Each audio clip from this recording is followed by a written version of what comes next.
sometimes people, it's just how they're designed. They're just meant to question everything and be in this state of, non-belief. And so for me, sometimes I know people can sort of get angry with me because they're like, where's your proof for that? Or how have you come round to believe that? Or why do you believe that?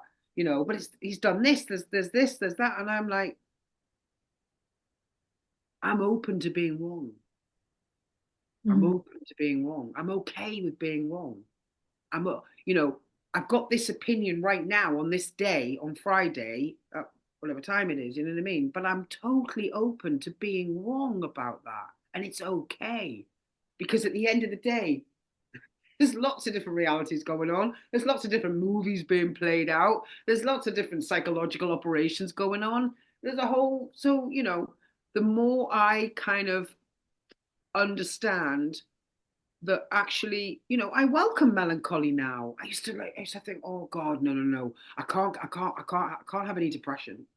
And Mm. science taught me, no, this isn't depression. Don't worry. You're not going to sink into that big hole and never be able to pull yourself back out again. No, this is just you feeling sad. And that's okay. And it's absolutely okay. And the lessons that I've learned from that melancholy, there's a beauty in melancholy. There's a rest, there's a pause, there's a pivot where we can actually take some time to step back and say, yeah, it's not all about feeling good all the time. But now I've realized, my natural way is to be quite childlike, and it's to do the things that I loved when I was a kid. Well, I loved being in the sea. Now, even in the winter, I make it playful. I get excited about the waves and the cold and the exhilaration rather than coming from my 53-year-old mind that would be going, oh, God, I need old. What? I'm not too old for anything.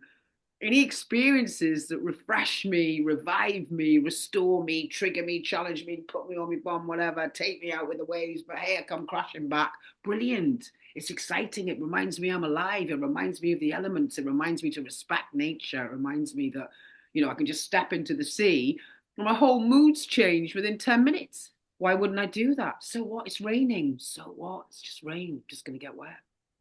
So, in a nutshell, tell me a little bit about Very boring. about your journey. Good luck with that one. Anyway, In a nutshell, tell me about your journey, how you became interested in human design, your hippie shit journey. Hippy shit. No, no. Um, Up with the heads. No, sorry.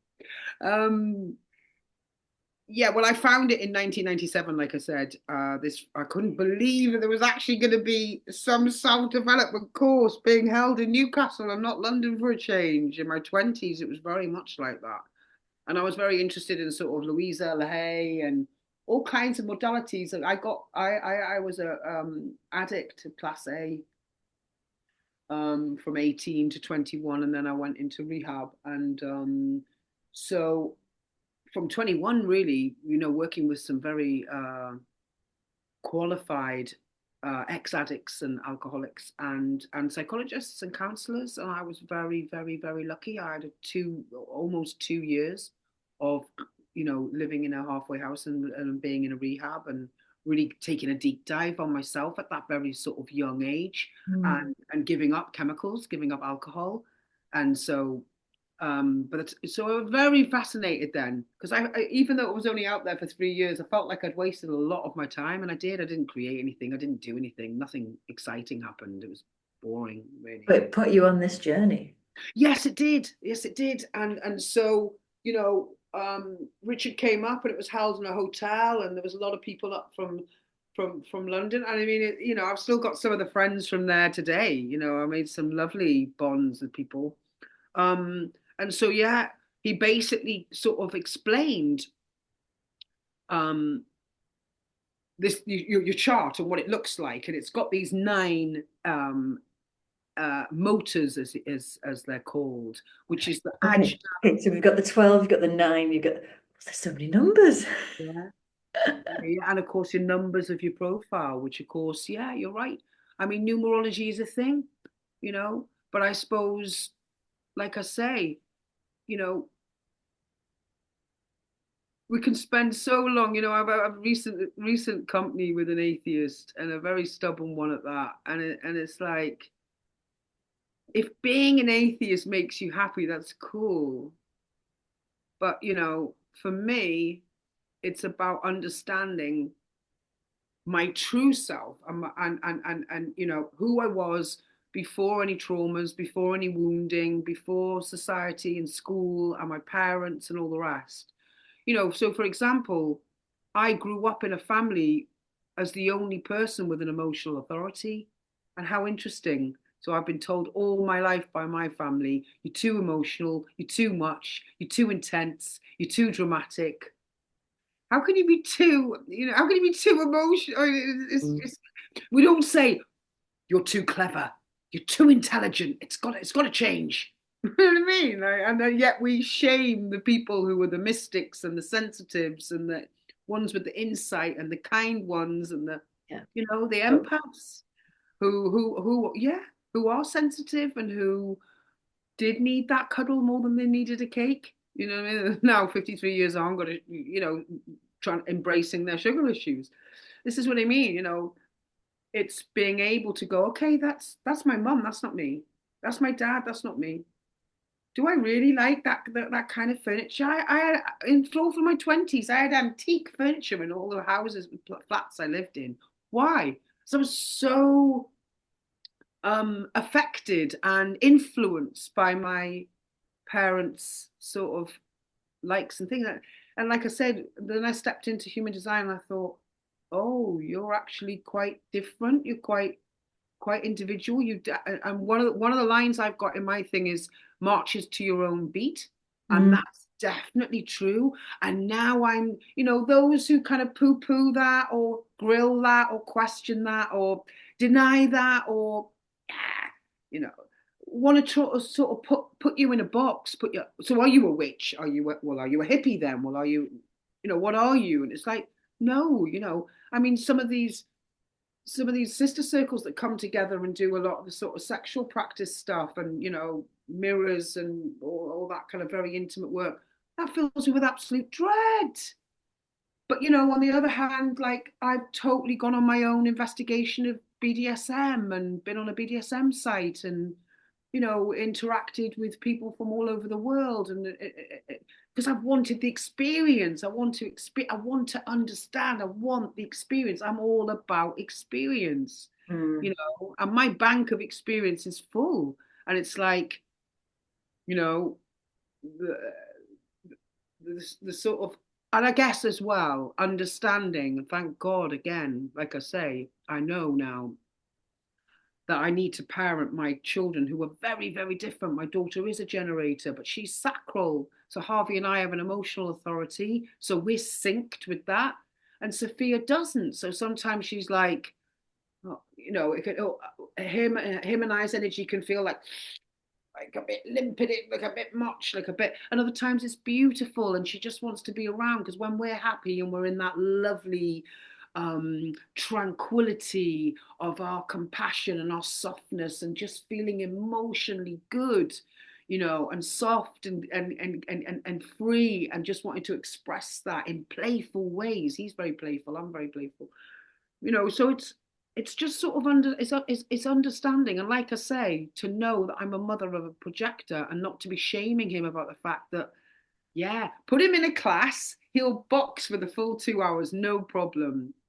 But put him on his own, to do that on his own, no, he hasn't got the energy for that. So projectors have to very much listen to their energy levels and whereas generators, but like I say, I think the biggest lesson's been understanding how to get, your purpose or how to align to your purpose correctly for you individually. mhm. Because societies are constantly saying to all of us, it's a blueprint. You just all have to go out there and make it happen. Just believe it's going to happen. Write about it, think about it. Da, da, da.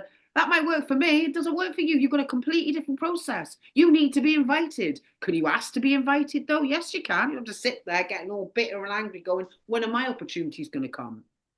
You can actually sort of not trick people, but sort of invite them to invite you, you know. It's the same for the sacral people when they don't know what to do. You know, you need they, but ask them the question. So when a sacral person's confused, they don't know, and that's really annoying for them because they Mm. normally know in the moment. I know, yes So or what no. is a sacral person? A sacral person is, when I say that, they've got a sacral authority. So you've got, like I said, 51% of the population are emotional authority. That's me. And 49% of the population are sacral energy. So that's their authority. And that sacral energy that some of us, not all of us, have that sacral energy. Projectors don't. They don't. So I'm neither of those. Like an engine. It's an engine. The sacral energy is an engine. The emotional energy is a wave, Rachel. So the highs and the lows, you know. And if you're not an emotional authority and I am, I'm going to have way more impact on you because I am going to amplify what you're feeling. But then that's what the projector does for the generator. And that's why generators unconsciously love projectors in their life because they're really able to, you know, see very, very deeply who the person is, what the person is. They can just feel it from the energy. They know when people's energy is off or when they're talking shit or when they just know. It's a resonance, it's a feeling. And the sacral people, yeah, I mean, they know they can walk into a restaurant and if they kind of feel like, nah, I'm not feeling the vibe in here, they should honor that and leave. But someone with an emotional authority like me and an open route. So as I said to you before, there's 9 motors. I'll, I'll show you a picture of a graph the next time. But the body graph you've seen, and it's sort of like 2 triangles at the top. That's the ajna, the head. Then you've got the throat. So you come across people who don't talk much, and you know you think to yourself, he's very shy. He's very not necessarily. If he's got an undefined throat, he's not a natural talker. She's not either. So it's not that they're being coy or, you know, again, we sometimes if we've got a defined throat, which I have, I can talk for England, as you know. No. No. Um, but if I'm around someone with an undefined throat, I give them their voice. Oh. Whereas if you've got 2 people together who've both got an white, open, undefined throat, they're going to be very quiet in each other's company. They're the ones who can sit. You see them in coffee shops together, not just because they've been married for 50 years or 40 years or 35 years. It's the dynamics between them. And so they're just sitting and reading together. And they can do that for hours. They're sitting in the restaurant and sometimes you always think, God, there's that couple's been there. They haven't said a word to each other. They don't need to. They don't need to. And there's no lack of communication or lack of connection. They just have an undefined throat.